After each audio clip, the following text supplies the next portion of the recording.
you.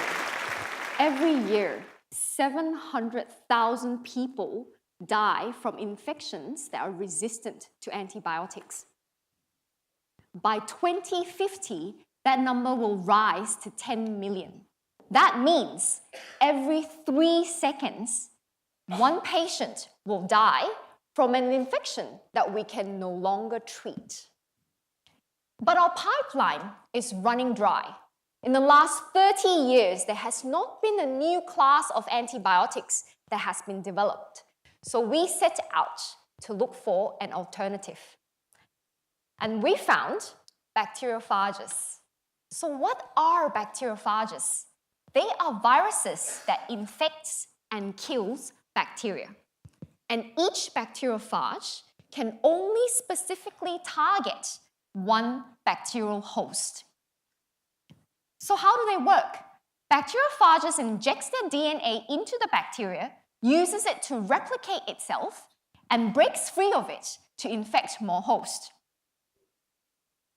So what are the advantages of bacteriophages? So we all know that antibiotics are non-specific. They go in and they wipe out all bacteria, including the good guys. But bacteriophages are very specific. They only target the infection that you intend to treat. Antibiotics requires repeated administration, while bacteriophages are able to reproduce itself.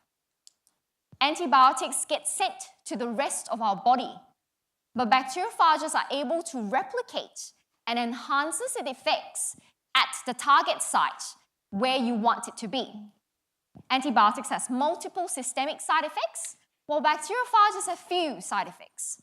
Antibiotics breeds resistance, but bacteriophages reverses resistance, making bacterial-resistant bacteria sensitive to antibiotics again.